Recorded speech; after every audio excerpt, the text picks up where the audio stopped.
Halo semua, salam sejahtera Malaysia, tuan-tuan dan puan yang amat dihormati.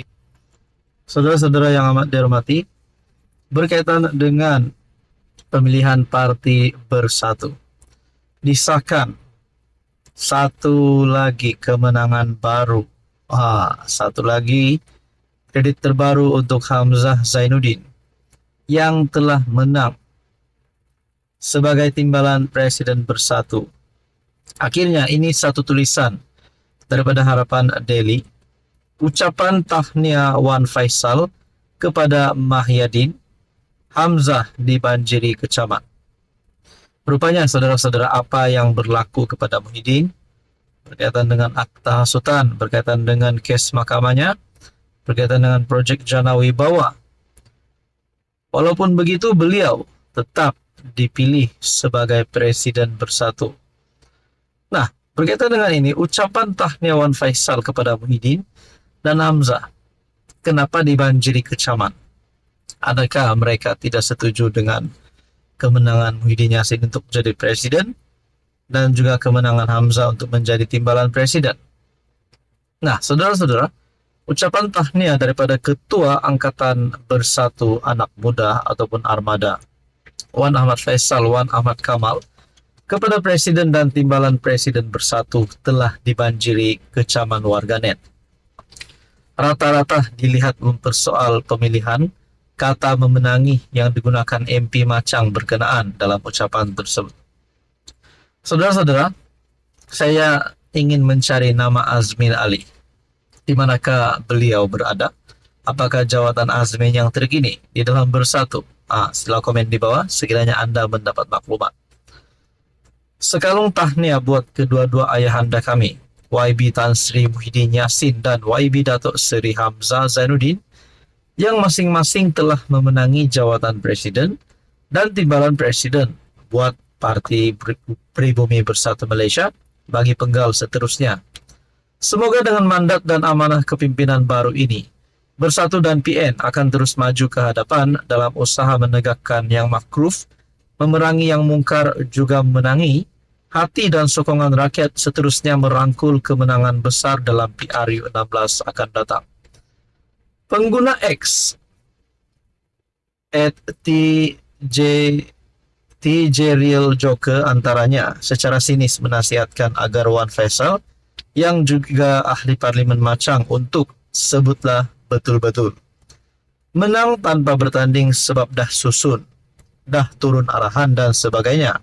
Din kekal presiden, Hamzah naik ganti Peja, Peja turun jawatan, Azmin masuk longkang, tulisnya. Alamak, ini pasti satu berita duka cita untuk Azmin Ali.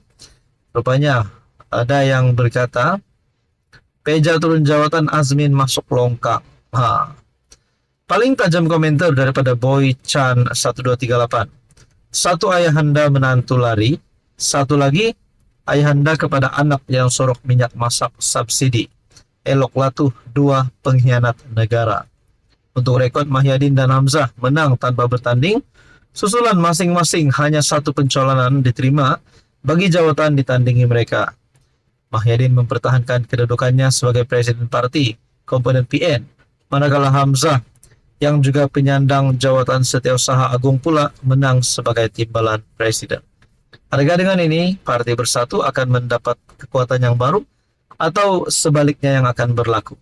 Saudara-saudara, tuan-tuan, apa komen Anda? Halo semua, salam sejahtera Malaysia. Selamat datang ke channel Fels Lifestyle.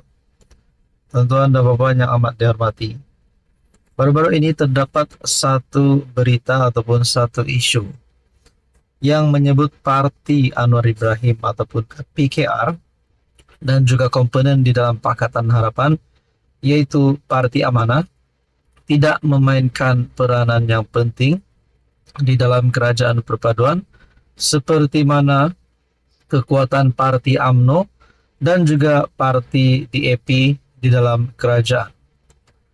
Saudara-saudara, berkaitan dengan isu ataupun berkaitan dengan persoalan ini, adakah relevan untuk PKR dan Amanah tidak memainkan peranan yang penting ataupun tidak memberikan impak kepada kerajaan perpaduan. Sedangkan Anwar Ibrahim adalah presiden PKR sendiri. Saudara-saudara, kalau benar PKR dan Amanah tidak memberikan impak yang baik kepada kerajaan, adakah beberapa pemimpin di dalam PKR ataupun Amanah akan berpaling tada?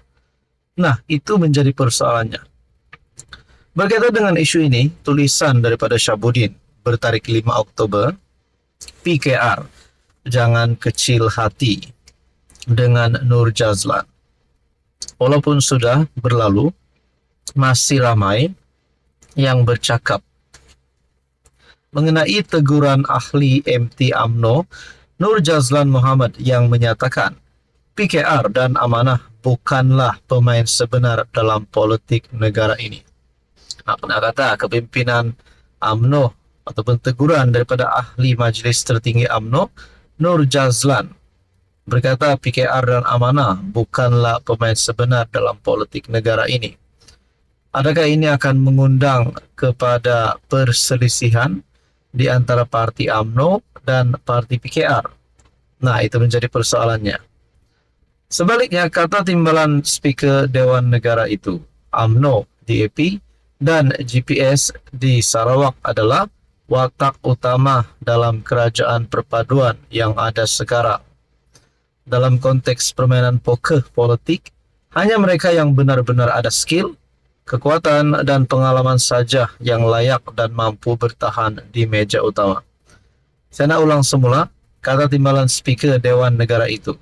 UMNO, DAP, GPS di Sarawak adalah watak utama dalam kerajaan perpaduan yang ada sekarang. Sedangkan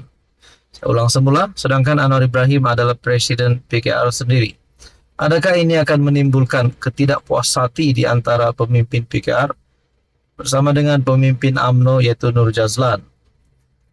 Bagi saya, hanya UMNO, DAP, dan GPS saja yang boleh diibaratkan sebagai pemain poker profesional yang tahu bila nak bluff, bila nak race, dan bila nak ambil risiko.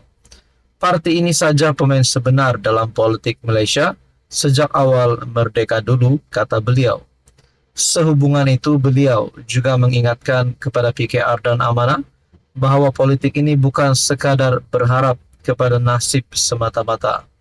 Dalam kerajaan perpaduan, UMNO dan DAP adalah pemain utama yang menguasai meja poker sebab kita ada kekuatan ahli penyokong dan jentera. PKR dan Amanah kena sedar, mereka tidak ada kelebihan tersebut. Jadi mereka patut tak boleh duduk di meja poker. Biarlah saya cakap terus terang, bukan setakat dalam politik di nasional, di peringkat politik di Johor pun, PKR dan Amanah kurang layak duduk semeja main poker politik. Realitinya, mereka ini hanya passengers, penumpang yang nak rebut kerusi dalam kapal terbang yang dikemudi dua pilot, yaitu UMNO dan DAP. Khususnya kepada orang-orang PKR, tentu saja mereka tersinggung, melenting dan marah dengan apa yang dinyatakan Nur Jazlan kerana PM Anwar Ibrahim adalah daripada PKR. Tentulah sukar mereka menerima bahawa PKR bukan dianggap sebagai pemain utama sedangkan kerusi PM milik parti tersebut. Tetapi sebelum mahu membuka mulut dan mendongakkan, meluahkan rasa marah, lihatlah realiti dulu. Tanpa UMNO, dapatkah Anwar jadi PM? Tanpa sokongan UMNO, mungkinkah datang sokongan daripada GPS? Sekali setelah terbentuk kerajaan perpaduan, lihatlah realiti sekali lagi. Bukankah yang paling mewah menuai buah kejayaan daripada ladang kerajaan ialah UMNO, DAP, dan GPS? Tidakkah semua ini menandakan ketiga-tiga parti itu merupakan pemain utama yang memang disedar oleh Anwar sendiri? Jadi saudara-saudara, di dalam tulisan ini berkata, UMNO dan GPS juga tidak mustahil akan bekerja sama semula dengan PN sebagaimana mereka pernah bekerja sama sebelum ini jika bersama PH tidak lagi menguntungkan mereka. Kata bijak pandai, tiada musuh yang kekal dan tiada kawan sejati dalam politik. Yang kekal selama-lamanya hanyalah kepentingan pribadi. PKR dalam hal ini kenalah sentiasa sedar dan ingat diri, kata Syahbudin. Saudara-saudara, di dalam politik apa saja pun boleh berlaku. Menurut Anda, apa komen Anda?